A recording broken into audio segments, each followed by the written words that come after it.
Welcome to Fireside History, where the past comes to life.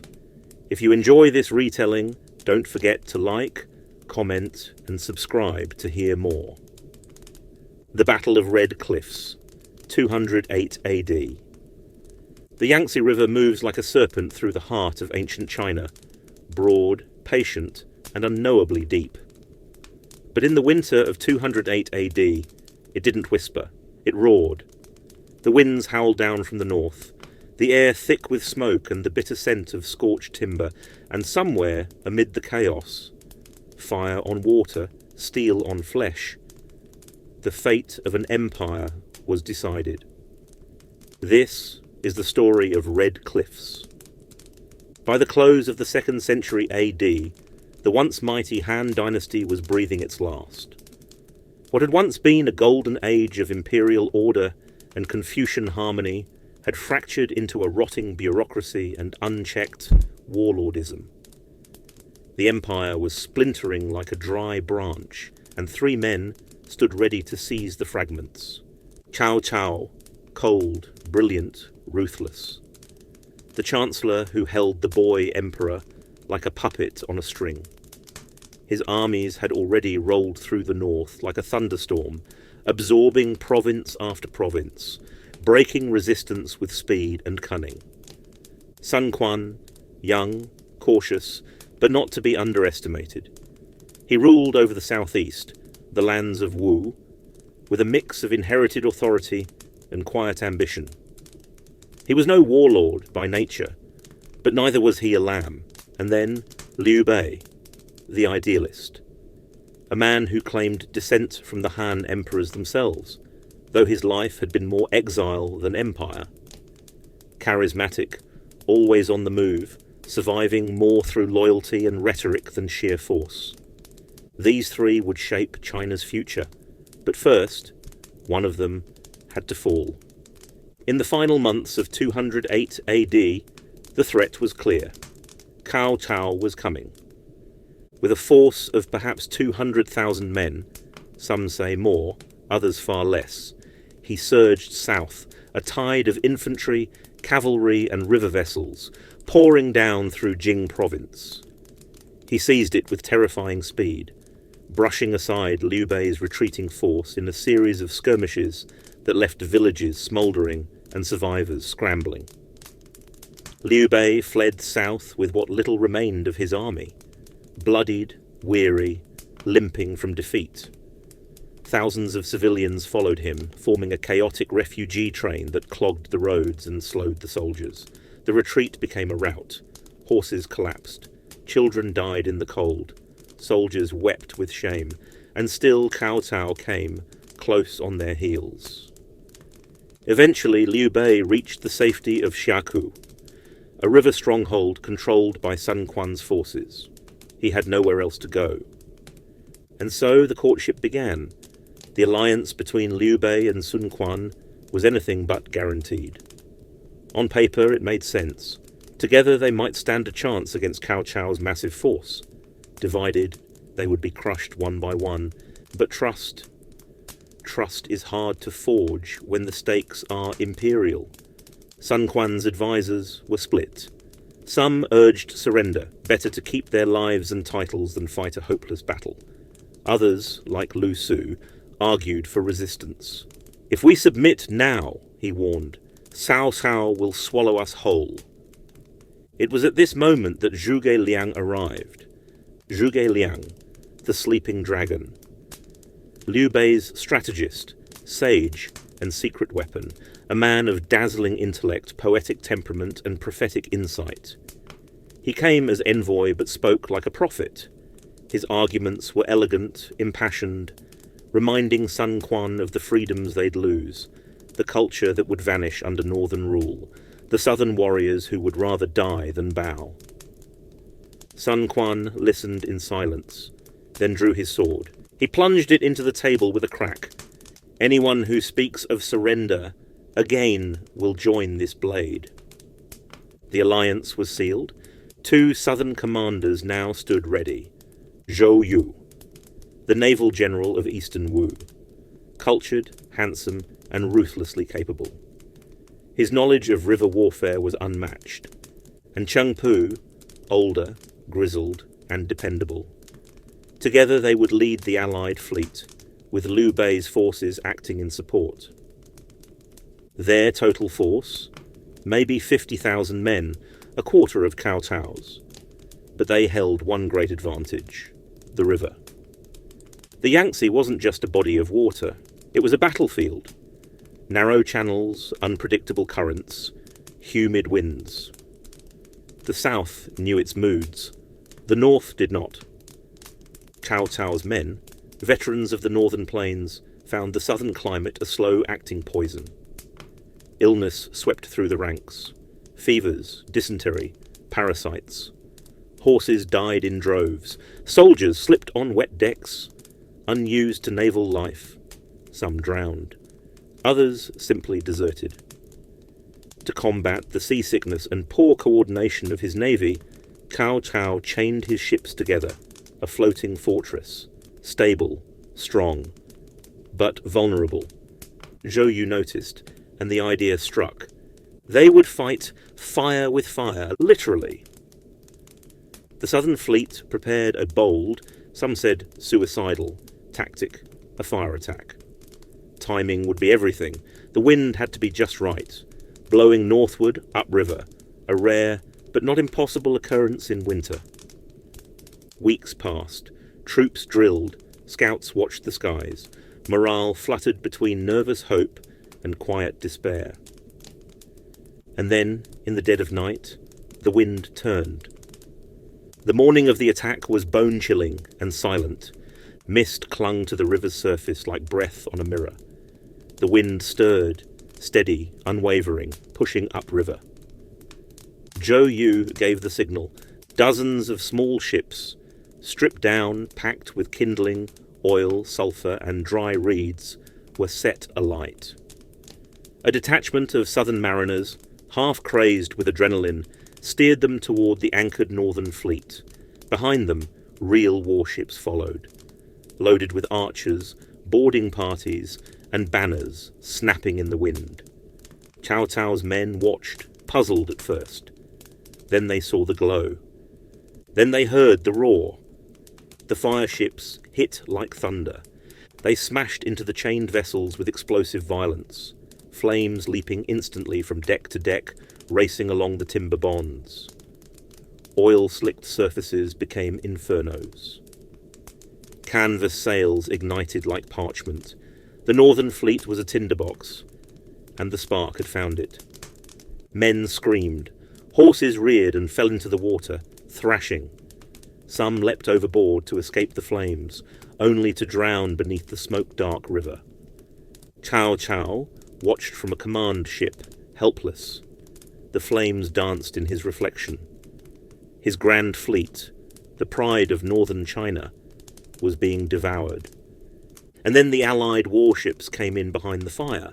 They struck hard and fast. Arrows rained down. Hooks flew. Swords clashed across burning decks. Zhou Yu led from the front, his robes scorched, eyes aflame. Liu Bei's men, despite their battered state, surged forward with renewed purpose, vengeance burning in their chests. It wasn't a battle, it was a slaughter. As night fell, the river still burned. Even as the embers dimmed and the wind fell still, the scent of burning pine and human flesh lingered in the mist. Birds were silent. Trees, blackened at the edges, leaned as if in mourning. The Yangtze had taken its toll. But for Cao Cao, the nightmare was far from over. He was alive. That much was certain. His command ship, lashed by smoke and chaos, had broken away from the inferno in time. He had fled upriver under cover of darkness, escorted by a shaken escort of cavalry and personal guards. Their pride was in tatters, their boots were soaked, and behind them, an empire's ambition smouldered on the tide. The retreat from Red Cliffs would become legend, not for its heroism, but for its humiliation. Cao Cao's forces, what remained of them, were forced to march inland. The river, once a path to glory, had betrayed them. The fleet was gone. Supplies were low. morale lower. His men stumbled through unfamiliar terrain, narrow mountain passes, treacherous swamplands, and fields turned to mud by winter rains. Horses collapsed under the weight of soaked provisions. Men grew gaunt, their faces pale with fever. Dysentery swept through the ranks, followed by malaria and festering wounds. Disease killed more than arrows ever had. And yet Cao Cao pressed on, driven, silent. His famed arrogance now hollowed by the realization that he had underestimated not just the enemy, but the land itself. The Southern Coalition, meanwhile, knew the iron was still hot. Zhou Yu, still flushed from victory, though nursing wounds, pushed for pursuit. He wanted to drive the enemy into the ground. "Strike now," he urged, "before they regroup. This is the moment to break the North's grip forever." Liu Bei had other plans. He moved more carefully, more politically. For Liu Bei, Red Cliffs was not just a battle won. It was an opportunity, or was a vacuum of power in Jing province, freshly abandoned by Cao Cao. If he could move quickly, plant flags where others saw only ash, he might finally carve out a kingdom of his own. So while Zhou Yu sent detachments upriver to harry the retreat, Liu Bei swung west and made his play. What followed was not a single campaign, but a series of swift, deliberate movements, like strokes on a chessboard. With Zhuge Liang whispering strategy and generals like Zhao Yun and Zhang Fei at his side, Liu Bei moved into the lands of southern Jing. Local warlords, leaderless after Cao Cao's retreat, capitulated one by one. Cities opened their gates, towns pledged loyalty. His banner, the one bearing the old Han dragon, flew again, not in exile but in rule. To the weary farmers and gentry of the region, Liu Bei offered something precious: stability. He came not as conqueror, but as heir, a gentle hand in a time of chaos. People believed him, some loved him, and perhaps some were right to. By the end of 209, Liu Bei had carved out a realm of his own, modest but defensible, a base of power, a beginning. Cao Cao, meanwhile, limped back to the northern heartlands, embittered but far from broken. He arrived at Xuchang, his political capital, to a stunned court. The man who had been expected to unify the empire had been stopped. His failure at Red Cliffs echoed through the corridors like a thunderclap. Some whispered that heaven had turned against him. Others feared he would lash out in desperation. But Cao Cao did neither. He tightened his grip. He reorganized his military. He raised new levies. And, with typical cunning, he shifted blame, painting the defeat as a temporary setback, a minor campaign gone awry due to plague and weather. He was already looking forward, already watching the southern lords begin to eye each other, because the alliance that had defeated him would not last. Tensions began to fray almost immediately. The partnership between Sun Quan and Liu Bei had always been one of necessity, not trust. And now, with Cao Cao pushed back, their eyes turned to the fertile lands of Jing province.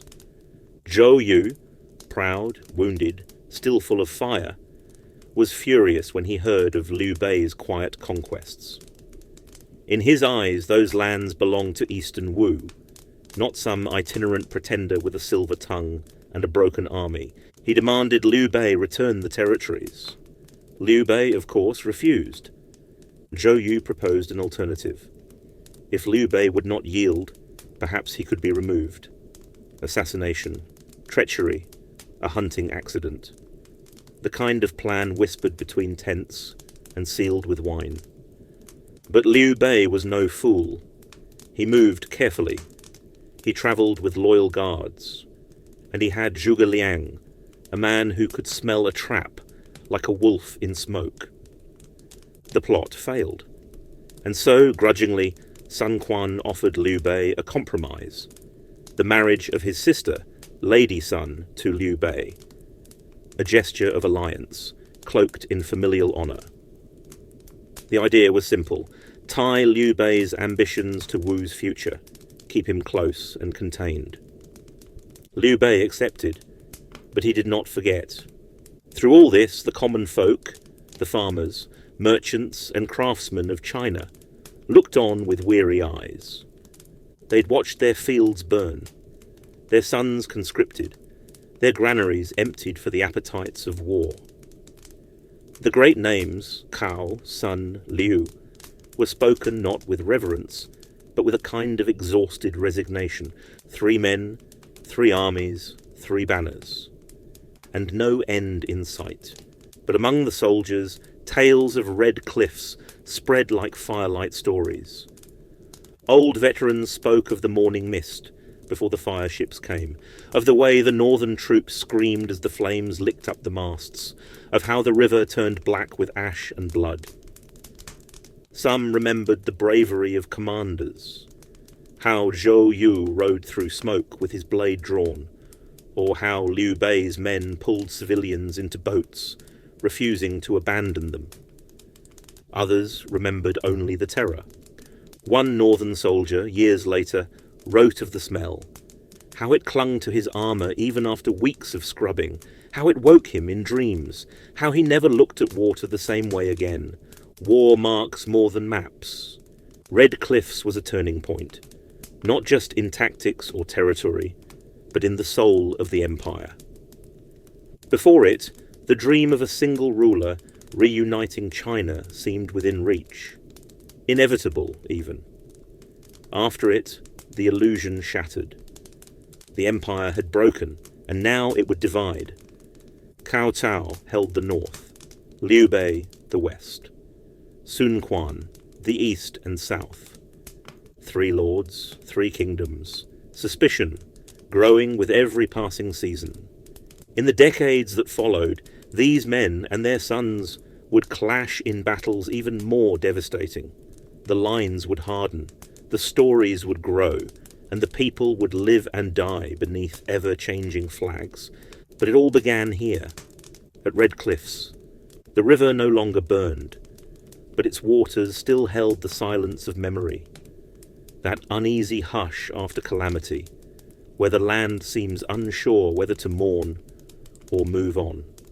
From the high bluffs overlooking the Yangtze, travellers would pause, not for the view, but for what had once been, a place where fire met steel and history split in 2. Yet Red Cliffs was never just about the fire. That moment, as spectacular as it was, merely cracked open the future. The real transformation came in the years that followed. Cao Cao, hardened by humiliation, never returned to the south. His focus turned inland, towards consolidating his power in the north and crushing internal rebellion. He rebuilt, reorganized, and reasserted his authority. The puppet emperor still sat on the throne, but by now all could see who truly pulled the strings. His court feared him, his enemies respected him, and his armies, though bloodied, remained formidable. But something in Cao Cao had shifted. That glimmer, the flicker of destiny that had once hinted he might unify all under heaven, was dimmer now. The river had robbed him of inevitability, and in its place came calculation. He would remain powerful, but he would not become emperor, not in life. Liu Bei, by contrast, had gained far more than territory. He had gained legitimacy, not through blood, but through struggle. To the disaffected scholars and orphaned generals of the old Han, Liu Bei became something more than a man. He was the remnant of a righteous past, the promise of something better. In the years after Red Cliffs, he cemented his hold on Jing province and pushed west into Yi, seizing the rich lands of modern-day Sichuan. There, nestled among mountains and fertile plains, he founded the beginnings of a kingdom. But it was not just geography that shaped Liu Bei's rise. It was the men beside him. Zhuge Liang, strategist, statesman, dreamer, crafted policies that brought order. Zhou Yu, steadfast, fearless, inspired soldiers with tales of battlefield heroics, and Guan Yu, the warrior saint, whose name would echo through centuries. Together, they forged the Shu Han, a kingdom built not on conquest, but on belief. And belief is a powerful weapon. In the east, Sun Quan became more than a regional lord. He ruled the south with growing confidence, maintaining the naval strength that had shattered Cao Cao's ambitions and transforming Wu into a maritime powerhouse. His court buzzed with innovation, shipbuilding, trade, diplomacy. He made peace when it suited him, fought when it didn't, and in time he too declared himself emperor, founding the kingdom of Eastern Wu. He was the last of the three to take the title, but by then it was clear the age of Han was over. The three kingdoms had formed: Wei in the north, Shu in the west, Wu in the south and east. Three dragons circling each other, locked in a dance of suspicion, skirmish, and silent calculation. It would be another 60 years before one finally rose above the others, and even then, the cost would be catastrophic. But for all the maps redrawn, for all the flags changed, the story of Red Cliffs endured not because of borders, but because of what it symbolized. A moment when the impossible became real, when ingenuity beat numbers, when courage overcame fear, and when fire, wielded with precision, changed the course of a civilization. Listen closely to the legends, and you'll still hear echoes of the battlefield. Old men in southern villages whisper of the morning the river turned gold. Children play games with paper ships, setting them alight and watching them drift down creeks, pretending to be Zhou Yu. In poetry, Red Cliffs became myth, a place where nature and destiny collided. The famed poet Su She, writing over 800 years later, stood at the banks and wrote, "The mighty river flows eastward. Its waves have washed away all gallant heroes of old." He wasn't just talking about the battle. He was talking about time, because every empire ends. Every dream, no matter how grand, must pass through the fire. What matters is what remains in the ashes. At Red Cliffs, what remained was a changed China. More divided, yes, but more dynamic. A crucible of heroes, stories, and transformations. It marked the end of one age and the blazing birth of another. And so the river flows on. Quiet now, brooding, carrying with it not just water, but memory. Because here, in the fog and flame of a winter long gone, the fate of a nation turned. Not by decree, not by destiny, but by men, flawed, brilliant, desperate, who gambled everything on a stretch of river, a gust of wind, and the hope that history could still be steered. Thank you for listening to Fireside History. If this story moved you, please like, comment, and subscribe. Your support helps keep the fire burning.